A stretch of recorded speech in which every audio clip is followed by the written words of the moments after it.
어느 마술사가 지우개 하나로 마술을 시작을 했습니다. 무슨 마술을 했는가 하면은 신문지에 있는 글과 그림을 지우는 그런 마술을 보여준 거예요. 사람들이 그걸 보면서 너무너무 신기해가지고 박수를 막 치더라고요. 그런데 아무리 지워도 지워지지 않는 단어가 있었어요. 여러분, 그 단어가 뭐였을 것 같습니까? 사랑이라는 단어였습니다. 사랑. 네. 실제로 있었던 마술은 였는지 모르겠지만 제가 이야기를 들었어요. 들으면서 무슨 생각을 했냐면 사람들은 사랑이라는 부분은 지우고 싶지 않구나.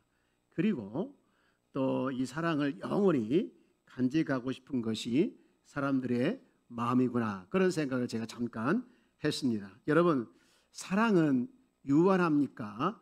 무한합니까? 무한하지요? 여러분 어때요? 무한한 사랑을 하고 있습니까? 유한한 사랑을 하고 계십니까? 뭐라고 하는지 모르겠어요. 도대체.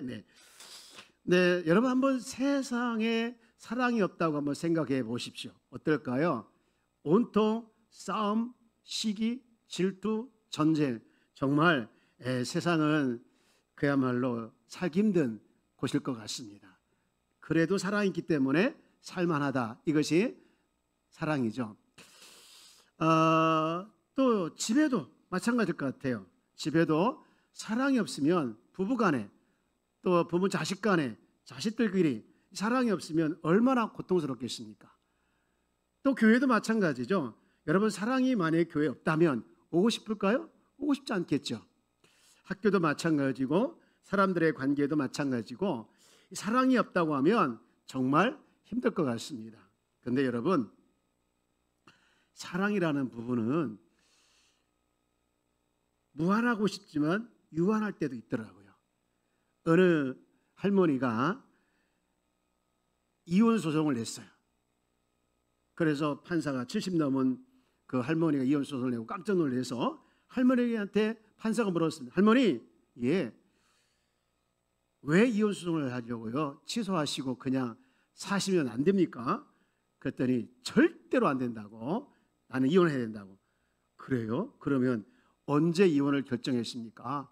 그랬더니 말을 못하고 한참 있다가 사실은 통닭 먹다가 결정했다는 거예요.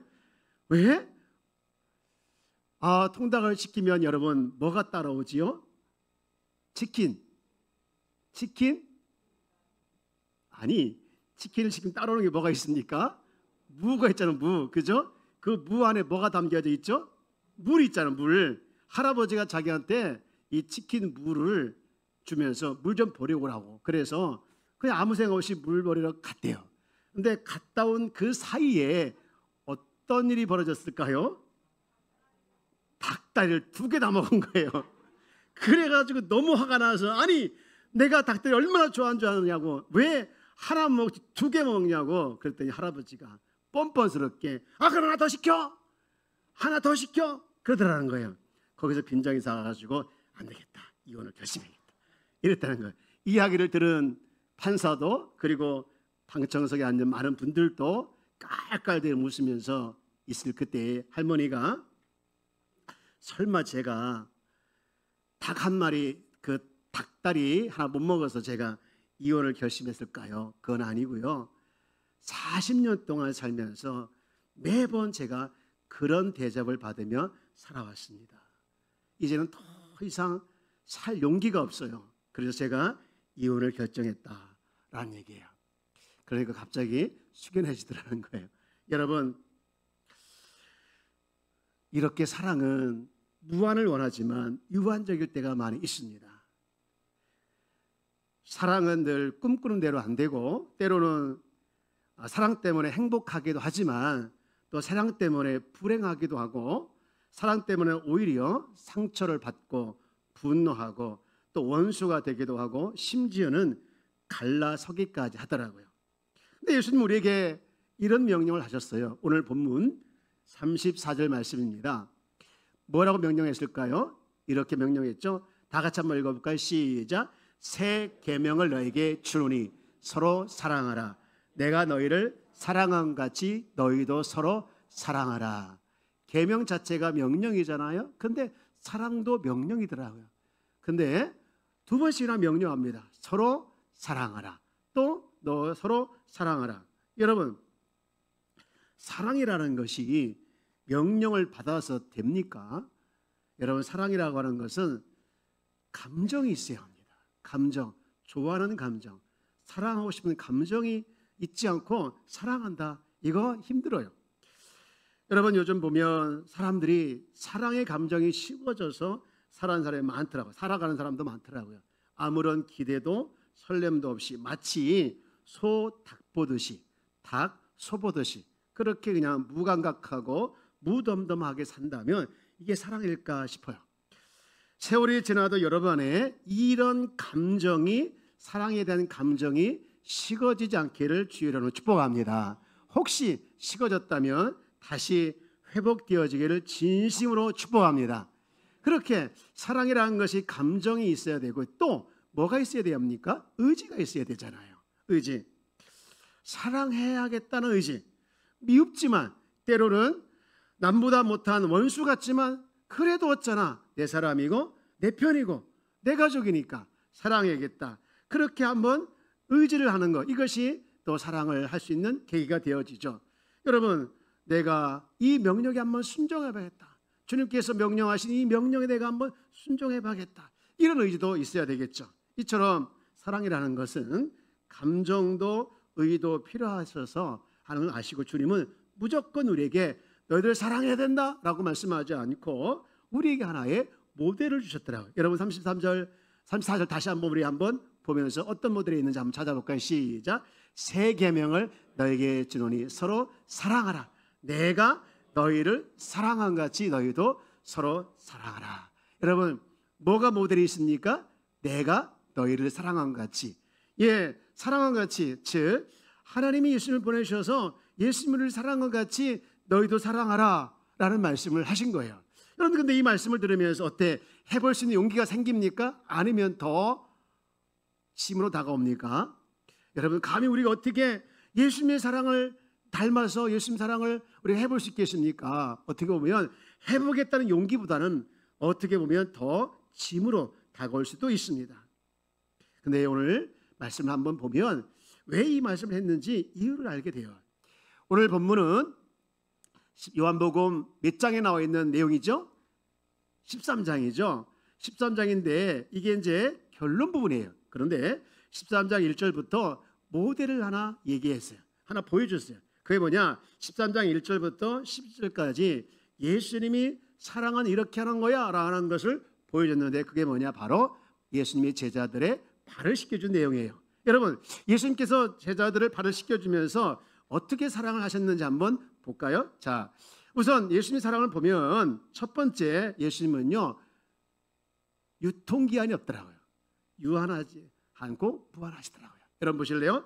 1절 말씀을 한번 찾아봅시다. 1절에 이렇게 기록되어 있더라고요. 시작. 유월절 때에 예수께서 자기가 세상을 떠나 아버지께로 돌아가실 때가 이른 줄 아시고 세상에 있는 자기 사람들을 사랑하시되 끝까지 사랑하셨다. 자, 유한합니까? 무한합니까? 무한한 사랑이죠. 그렇습니다. 이것이 예수님 사랑이었고요. 또 예수님 사랑은 두 번째 뭐였는가? 여러분 다시 1절 한번 보면 찾아볼까요? 1절. 네. 예수님께서 1절에 보면 예수님 사랑은요 이거더라고요. 자, 두 번째 줄 끝에 있는 걸 읽어볼까요? 세상에 있는 누구들을 사랑했다는 거예요? 자기 사람들을 사랑했다는 거예요. 예수님의 사랑은요 자기 사람들을 사랑했어요. 여기 자기 사람들이 누굽니까? 예수를 주와 그리스도로 영접한 사람들, 하나님 나라의 백성들을 말하는 것이죠. 이렇게 사랑하시는데 끝까지 유한하지 않고 무한히 사랑하셨다는 거예요. 그러면 이 예수님의 사랑을 쭉 보면서 그럼 어떻게 예수님께서 이 13장 1절부터 11절까지 예수님께서 사랑을 표현하셨을까? 5절 말씀에 보니까 이렇게 표현했더라고요. 자, 어떻게 표현했습니까? 이에 대야에 물을 떠서 제자들의 발을 씻으시고 그 두르신 수건으로 닦기를 시작하였다. 예, 어떻게 예수님이 자기 백성들, 자기 사람들을 사랑으로 표현했습니까? 무엇을 통해서? 제자들의 발을 씻음으로. 여기 앉아 계신 사랑하는 남편들이여, 아내를 사랑하십니까? 그럼 오늘 집에 가서 발을 한번 씻겨 보실래요? 대답 안 하는군요. 아내들이여, 남편을 사랑합니까? 그럼 오늘 집에 가서 발을 한번 씻겨 보실래요? 왜 여자분들은 용기가 있는데 남자분들은 용기가 없습니까? 오글오글, 네, 닭살. 여러분, 이렇게 자기가 사랑하는 자기 백성들에 대해서 지금 예수님은 발을 씻겨줌으로 말미암아 사랑을 표현하고 있네요. 그런데 여러분 보십시오. 이때 발을 씻겨주는 때가 중요하더라고요. 때가 언제였는가? 1절을 한번 다시 보십시오. 유월절 전이라 하겠습니다. 유월절 전 계속 읽어볼까요? 예수께서 자기가 세상을 떠나 아버지께로 돌아가실 때가 이른 줄 아시고. 언제입니까? 예수님은요, 공생의 기간 동안 4번 유월절을 맞이해요. 이제 그것을 공생의 3년으로 이제 추측을 하는데, 여러분 마지막 4번째 유월절 이제 다가온 거예요. 그래서 예수님께서 십자가를 지기 위해서 이제 내일 잡히는 날이 되는 거예요. 그 전날 목요일 날 예수님은 제자들의 발을 씻겼는데, 자기가 이제 내일 큰 고통을 당할 것을 알고 십자가에 죽을 걸 알았다는 거예요. 여러분 고통 가운데 있을 때, 내가 너무나도 고통스러울 때 남의 생각이 납니까? 안 납니까? 나는 게 이상하지요. 내가 어떻게 너무 깊고 너무 아픈데 여러분 남을 생각한다? 이게 쉽지가 않아요. 근데 이제 고통 앞에서 예수님이 지금 다른 사람들을 생각했다. 특히 자기 사람들을 생각하면서 어떤 마음이 들었냐? 나의 사랑하는 제자들을 생각하니까, 이제 헤어질 생각하니까 너무 마음이 짠하면서 무슨 생각이 드느냐? 내가 나의 사랑하는 제자들의 발을 씻겨줘야겠다. 그런 마음이 들은 거예요. 그래서 발을 씻겨주를 작정하고 발을 씻겨주셨는데요. 근데 여러분, 이때 예수님께서 발을 씻겨주면서 예수님은 제자들을 보면서 어떤 마음이었을까요? 예를 한번 내가 들어봤습니다. 자, 4가지 예가 있는데 한번 보실래요? 어떤 마음일까 한번 찾아볼까요? 예수님의 심정, 발을 씻기는 예수님의 심정 어떨까? 1. 제자들이 배신할 것을 알고 화가 나 있었다. 2. 특히 가룟 유다와 베드로의 발을 씻을 때 더 분노했다. 왜? 배신할 거 아니까. 그죠? 그리고 3번째, 나를 믿고 따라와 준 발이지 그동안 고생했다 하는 마음이다. 4번째, 앞으로 나와 복음 위에 어디로 갈 발이지 하면서 수고해다오 기대하는 마음으로 발을 씻겼다. 자, 여러분, 예수님이라면 어떤 심정이었을까요? 같아. 1번? 아무래도 3번 내지는 4번일 것 같습니다. 그렇습니다. 지금 예수님은 이렇게 제자들이 고생한 것을 이제 생각하면서 발을 씻어 주셨고요. 특히 이제 내가 죽고 부활한 다음에 그들이 부활을 경험하고 성령 충만한 가운데 나가서 복음을 전하다, 또 봄에 예수님의 증인이 되다가 잡혀서 순교할 걸 생각하니까 너무 마음이 아파서 눈물을 뚝뚝 흘리면서 지금 제자들의 발을 씻겨주고 있는 거예요. 근데요, 이때 제자들은 또 어떤 심정이었을까요? 예수님이 이런 심정이었다면 제자들은 또 어떤 심정이었을까? 여러분 성경을 읽어보면 제자들의 발을 씻겨준 사건이 몇 번 나옵니까? 1, 1번, 2, 0번. 한 번이죠. 처음 경험한 거예요. 그 경험을 통해서 한 번도 예수님의 따스한 손길을 느끼지 못했는데, 그 따스한 손길을 느끼면서 뭘 느꼈을까요? 예수님이 얼마나 우리를 사랑하고 있는지 따스한 손길을 느꼈을 것이다 생각이 들어요. 근데요, 이렇게 정말 예수님이 발을 씻어주면서 잘 가고 있는 중에 뜻밖의 생각지도 못했던, 예상하지도 못했던 일이 발생합니다. 어떤 일이 발생한 줄 아십니까? 8절을 봅시다. 8절. 예, 시작. 베드로가 이르되 내 발을 절대로 씻지 못하리이다. 무슨 일이 벌어졌습니까? 다 발을 씻고 있는데 누구만? 베드로만 내 발 네버 안 돼요 라고 하면서 반대하고 있는 거예요. 그러니까 예수님께서 다시 8절 띄워주시면 예수께서 대답하시되 내가 너를 씻어주지 아니하면 내가 나와 상관이 있느니라 없느니라. 상관이 없다라는 거예요. 여러분 지금 예수님께서 제자들 갑자기 발을 씻어준 이유는 바로 여기 있었던 거예요. 발을 씻어주면서 제자들이 또 이 성경을 읽는 사람들이 예수님과 상관이 없는 사람들이 아니라 상관이 있는 사람이 되기 위해서 지금 발을 씻어주면서 가르쳐주고 있는 사건인데요. 여러분 솔직히 발은 하루 안 씻어도 괜찮아요. 뭐 좀 냄새 나면 어떻습니까? 그런데 이 사건을 통해서 발을 씻어줬다는 것은요, 곧 죄를 씻어야 된다는 것을 말씀하고 있는 거예요. 죄를 씻지 않는다, 이건 엄청난 문제가 되어지죠. 죄는 끔찍한 고통과 저주와 멸망과 심판과 또 심지어는 지옥을 가져오고 옵니다. 그래서 죄는요 반드시 씻어야 합니다. 반드시. 여러분 문제는 근데 이 죄를 누가 씻느냐? 우리 스스로를 아무도 씻을 수가 없어요. 내가 아무리 노력을 해도, 돈을 많이 가지고 있다고 해도, 착한 일을 해도, 구제를 해도 안 됩니다. 물로도 씻을 수 없고 비누로도 씻을 수가 없습니다. 단 하나, 오직 하나, 뭐밖에 없습니까? 죄를 씻는 도구, 죄를 씻을 수 있는 도구는 뭡니까? 피밖에 없는 거예요. 그 피도 아무 피가 아니라 오직 예수 그리스도의 피밖에 없는 것입니다. 그래서 예수님께서 말씀한 거예요. 내가 너를 씻어주지 않으면 너는 나와 상관이 없다. 그 말이 뭡니까? 내 피로 너의 죄를 씻지 않으면 너는 나와 상관이 없다. 그 말이에요. 여러분, 그럼 우리가 예수님과 상관이 없는 사람이 아니라 상관이 있는 사람이 되려면 어떻게 해야 되냐? 두 가지를 해야 되는데요. 첫째는요, 두 가지를 발견해야 합니다. 첫째는 내가 얼마나 큰 죄인인가를 발견해야 돼요. 사람들은 죄인입니다 라는 걸 되게 듣기 싫어하더라고요. 옆에 계신 인사합시다. 당신은 죄인이야. 말하기도 힘들죠. 감히 내가 어떻게 당신을 지적할 수 있습니까? 근데 사람들이 이 말을 되게 듣기 싫어해요. 근데 여러분, 성경은 우리가 분명히 죄인이라고 얘기하고 있습니다. 여러분, 그 증거가 뭐냐? 근거가 뭐냐? 죄의 결과가 사망이라고 했습니다. 여러분, 모든 사람은 다 언젠가 죽어요, 안 죽어요? 다 죽잖아요. 그 이유가 뭡니까? 죄의 결과예요.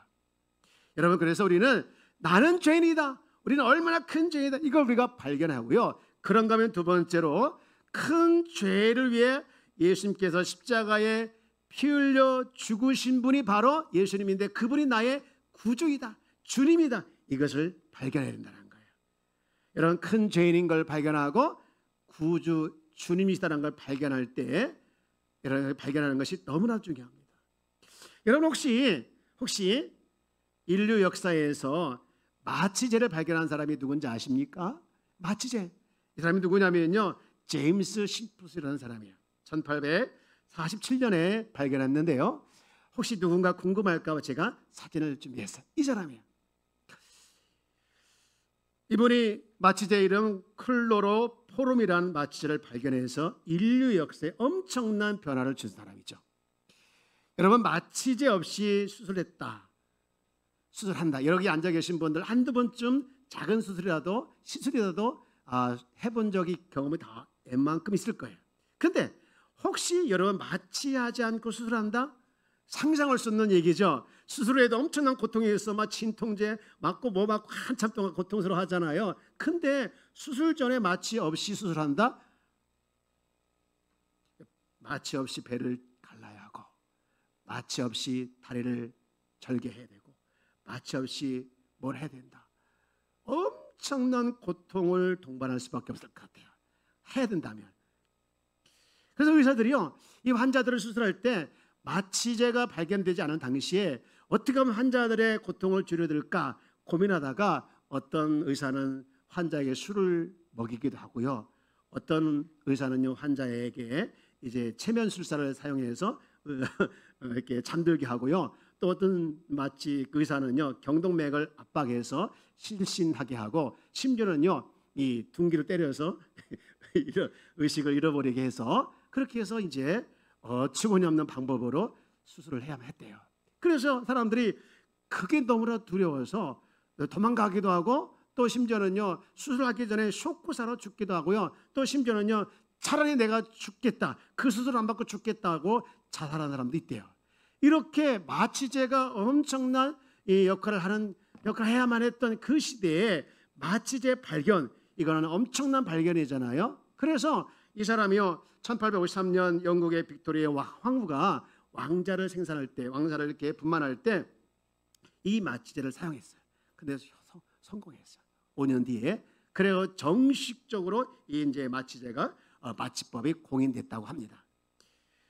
그래서 그 당시에 스코틀랜드 출신 의사이지만 처음으로 영국에서 경이라는 칭호를 받게 됐는데요. 나중에 이분이 이제 나이가 많았을 때 한 제자가 그에게 물었어요. 선생님, 지금까지 발견한 선생님 업적 중에서 지금까지 발견한 것 중에 가장 큰 발견은 뭡니까? 라고 제자가 물었어요. 그러면 이 제임스 심프슨이라는 분은 뭐라고 대답을 해야 할까요? 내 일생에서 가장 큰 발견이 뭡니까? 라고 물어보면 뭐라고 대답을 해야 되겠죠, 여러분? 당연히 마취제라고 대답을 할 줄 알았어요. 근데 그는 뜻밖의 대답을 합니다. 나의 가장 큰 발견은 내가 얼마나 큰 죄인이라는 사실과 또 예수님이 나를 구해 주신 큰 구원자라는 사실이다. 이것을 내 인생의 가장 큰 발견입니다라고 말했다는 거예요. 당연히 클로로포름이라고 대답할 것으로 기대했던 제자들은 그의 대답에 깜짝 놀랐다고 합니다. 왜 그렇게 대답했는지 그 이유는 설명하지 않고 있더라. 근데 제가 생각할 때 여러분, 마취제의 발견은 잠깐의 고통을 없애주는 발견이라고 하면 구원의 주를 발견하는 것은 영원한 고통을 없애주는 발견이기 때문에 그와 같이 말을 하지 않았을까라는 생각을 해보았습니다. 사랑하는 여러분, 마취제가 없다면, 또 마취제가 없었다면 수술의 고통을 겪어야 했듯이 여러분, 예수님이 없다면, 또 없었다면 인간의 죄로 말미암아 영원한 고통으로 지옥 갈 수밖에 없었을 것이에요. 그리고 그 고통을 여전히 겪어야 해요. 여러분, 정말로 여러분의 인생에서 최고의 발견이 우리 인생의 최고의 발견이 육체의 고통을 잠깐 잊게 해주는 마취제 발견이 아니라 우리를 영원히 고통에서, 영원히 죄에서 구원해 주시는 주님 만난 것이고 예수를 발견한 것이 여러분 인생의 최고의 발견, 최고의 만남이 되어지기를 주의 이름으로 축복합니다. 근데 우리가 이 사실을 발견한 사람이라면, 저와 여러분들이 다 그런 사람이라면 우리 두 가지를 해야 되는데, 하나는 자신의 죄를 회개하는 거예요. 또 하나는 뭐냐? 예수님을 정말 구주로 믿는 거예요. 주와 그리스도로 믿는 것입니다. 여러분 예수를 주와 그리스도 믿으십시오. 나 아닐래요, 안 받을래요, 안 믿을래요 라고 한다면 마치 수술 때 이제 앞에 있는 사람이 나 마취 안 할래요, 똑같은 거예요. 여러분, 정말 예수님을 주와 그리스도로 믿으시길 주님으로 축복합니다. 주와 그리스도를 믿는 자에게 하나님께서 주신 놀라운 사랑이 뭐냐? 영원히 고통받을 죄에서 건져주실 뿐만 아니라 우리의 모든 죄를 사해 주시는 줄 믿습니다. 여러분, 이런 고통에서 벗어나게 해주신 사랑, 이것이 하나님께서 우리에게 베푸신 놀라운 사랑인 줄 믿습니다. 그런데요, 오늘 본문은 또 앞에서 보면 한 번 목욕한 사람은 다시 목욕할 필요가 없다라고 말해요. 여러분 13장 10절 말씀을 한번 볼까요? 시작. 예수께서 이르시되 발밖에 씻을 필요가 없느니라. 온 몸이 깨끗하니라. 너희가 깨끗하나 다는 아니라 하시니 라는 말씀을 합니다. 여러분, 한 번 목욕한 자, 이 말이 뭡니까? 죄와 사망에서 건진받은 사람은, 구원받은 사람은 그 구원이 취소되지 않는다는 거예요. 여러분, 한 번 구원받은 사람은 그 구원이 어떤 상황에도 취소되지 않을 줄 믿습니다. 그런데 우리 살아가다 보면 죄를 질 수 있어요. 알게 모르게 죄를 짓고 입술로, 마음으로, 생각으로 우리는 죄를 질 수 있습니다. 그것은 날마다 회개하는 거예요.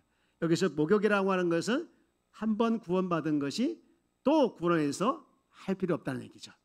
죄라 발을 씻고 손을 씻고 하는 것은 매번 씻어야 된다. 그 말씀을 지금 가르쳐주고 있는데요. 여러분, 하나님께서 우리에게 베푸신 사랑, 이 사랑은 이루다 헤아릴 수가 없는 거예요. 이루다 우리가 받아야 할 죄값, 우리가 당할 할 고통, 우리가 감당할 모든 것들을 하나님께서 예수님을 보내주심으로 한 번에 다 담당하게 하시고 우리가 그 고통에서 죄값에서 자유하게 하신 것, 이것은 말로 할 수 없는 큰 사랑인 줄 믿습니다.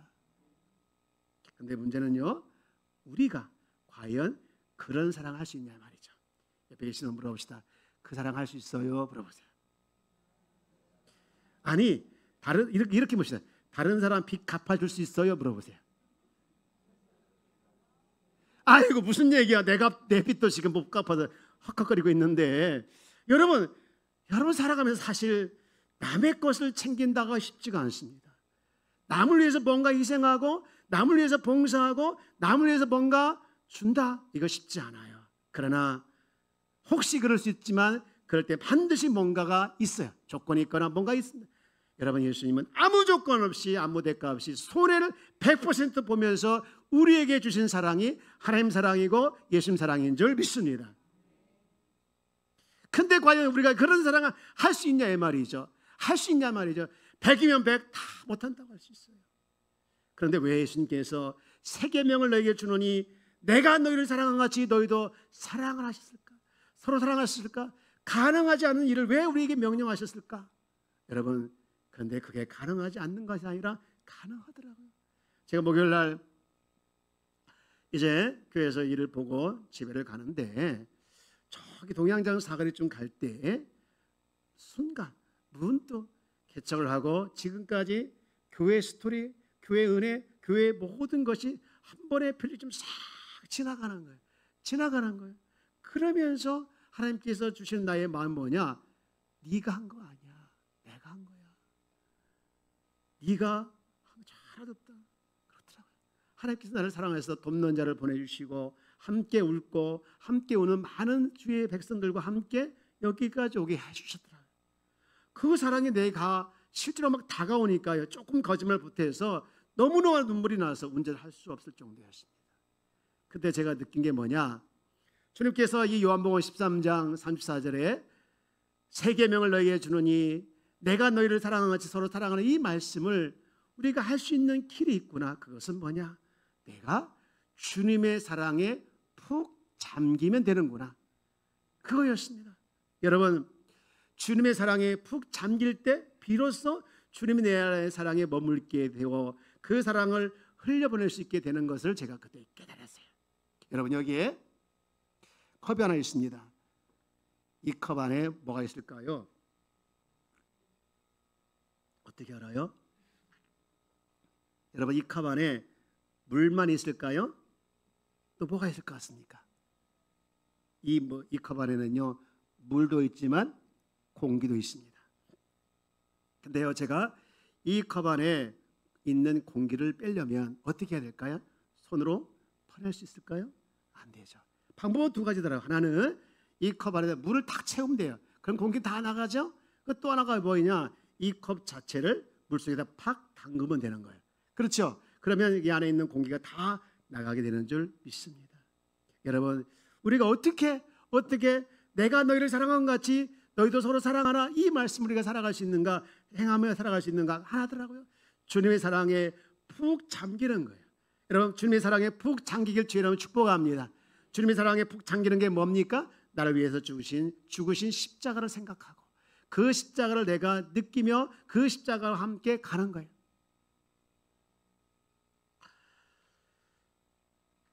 이제 말씀을 정리합니다. 저는요, 교회를 다니면서 사람들이 해야 할 일이 뭘까라는 주제를 가지고 지난주부터 말씀을 드렸어요. 지난주에는 첫 주였기 때문에 9월 1일이라 감사를 하자라는 말씀을 드렸죠. 기억나시죠? 기억이 안 나도 난다고 해주면 안 될까요? 기억이 나시죠? 네. 그리고 오늘은 두 번째로 사랑입니다. 여러분, 우리 주님은 우리에게 이렇게 말씀해요. 내가 너를 누구보다도 사랑한다. 그거 알아야 된다. 내가 너를 누구보다 사랑한, 네 가진 어떤 것이 아니라, 네 살아온 삶 어떤 것 때문에가 아니라 너의 존재 자체를 내가 사랑한다 라고 말씀하고 있는 줄 믿습니다. 이 사랑이 여러분 가운데 느껴지고 그 사랑이 내 가운데 확신되어지기를 주의 이름으로 축복합니다. 내가 주님의 사랑 가운데 있고 주님의 사랑에 푹 잠겨 있을 때 비로소 우리가 사랑하며 살아갈 수가 있는 것이죠.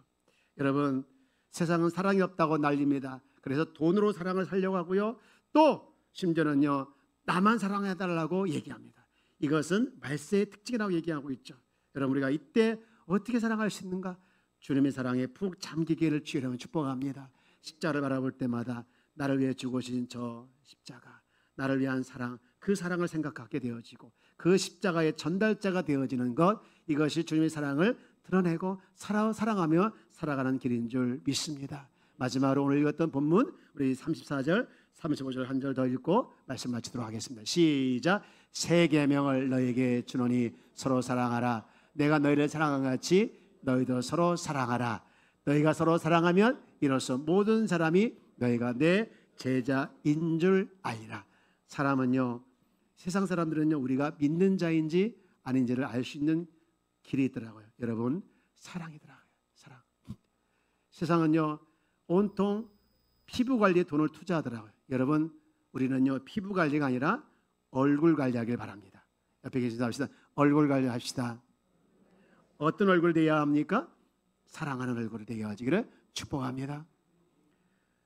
여러분, 내 안에 사랑이 나오고 내 안에 그리스도의 얼굴이 드러내기 위해서는 늘 내 안에 계신 주님, 이 주님이 우리 안에 있다는 것, 내 안에 있다는 이 놀라운 사실을 잊지 않고 그 주님과 함께 살아가는 것, 나는 죽고 예수로 살아가는 것, 이것이 여러분을 행복하게 만들고 뿐만 아니라 사랑하며 사는 길인 줄 믿습니다. 이걸 잊지 않고 이 한 주도 승리하기를 주의 이름으로 축복합니다. 한번 외쳐, 내 안에 주님이 계십니다. 오늘 그 사랑을 기억하며